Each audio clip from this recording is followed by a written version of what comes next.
और अब आखिर में यूक्रेन और रशिया के बीच जारी युद्ध को आज 26 दिन हो चुके हैं। अब तो आपने भी शायद इस युद्ध के अपडेट लेने थोड़े कम कर दिए होंगे, लेकिन इस युद्ध के बीच दुनिया में जिस बात की सबसे ज्यादा चर्चा हो रही है वो है यूक्रेन के राष्ट्रपति जेलेंस्की की हरे रंग की ये टी शर्ट और रशिया के राष्ट्रपति व्लादिमीर पुतिन की एक महंगी जैकेट। सबसे पहले आप ये तस्वीरें देखिए।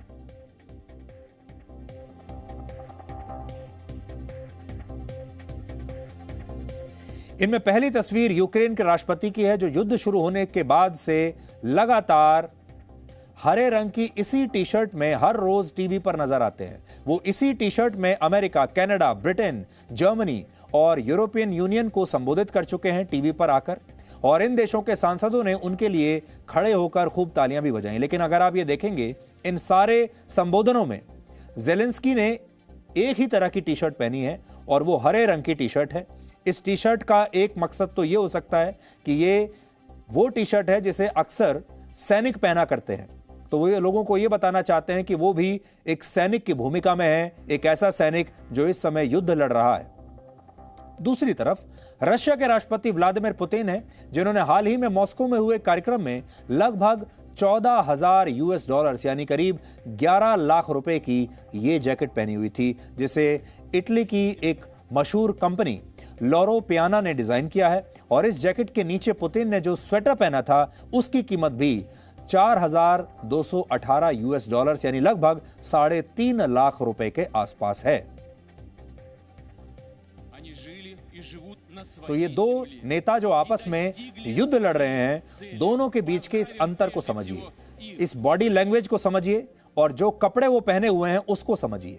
जेलेंस्की राष्ट्रपति होने के साथ साथ, नेता होने के साथ साथ एक बहुत मशहूर एक्टर भी हैं, और वो जब भी दुनिया के सामने आते हैं तो उनके हाव भाव और उनके कपड़ों में भी एक संदेश छिपा होता है। एक्टर होने के नाते वो जानते हैं कि दुनिया से किस तरह से संवाद करना है। वो एक विद्रोही और एक पोस्टर बॉय की तरह खुद को दुनिया के सामने पेश कर रहे हैं, जबकि पुतिन के कपड़ों को देखकर लगता है कि वो इस पूरी स्थिति को लेकर पूरे नियंत्रण में है, आत्मविश्वास से भरे हुए हैं और यूक्रेन और बाकी पश्चिमी देशों पर वो पूरी तरह से हावी हैं। यानी जेलेंस्की जो है पूरी दुनिया को ये बताने की कोशिश कर रहे हैं अपने कपड़ों के जरिए कि वो संघर्ष कर रहे हैं, और जो पुतिन है वो अपने कपड़ों के जरिए लोगों को ये बता रहे हैं कि वो बिल्कुल कंट्रोल में है और वो इस समय बहुत ही कंफर्टेबल सिचुएशन में है।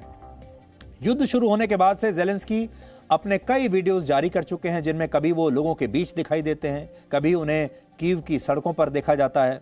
यूक्रेन की सरकार और खुद जेलेंस्की रशिया से अपनी जान को खतरा बता चुके हैं। अब ये वीडियोस देखिए। जेलेंस्की अक्सर यूक्रेन की सड़कों से इस तरह के वीडियोस बनाते हैं और बड़े भावुक करने वाले वीडियोस होते हैं, लेकिन अगर जेलेंस्की को इतना ही खतरा है अपनी जान जाने का, अगर उन्हें ऐसा लगता है कि रशिया ने उनके पीछे शार्प शूटर्स लगा रखे हैं और रशिया के मिसाइल्स उन्हें कभी भी मार सकती हैं, तो फिर वो यूक्रेन की सड़कों पर, कीव की सड़कों पर इस तरह अकेले वीडियो कैसे बना सकते हैं, ये बात किसी की समझ में नहीं आ रही। तो आज पूरी दुनिया इन दोनों नेताओं के बीच एक तुलना कर रही है, और ये दोनों नेता अपनी अपनी बॉडी लैंग्वेज से, अपने अपने कपड़ों से, अपने वीडियोस के जरिए बिल्कुल अलग अलग संदेश दुनिया को देने की कोशिश कर रहे हैं। Presenting B News app available on Google Play and App Store. Download it now.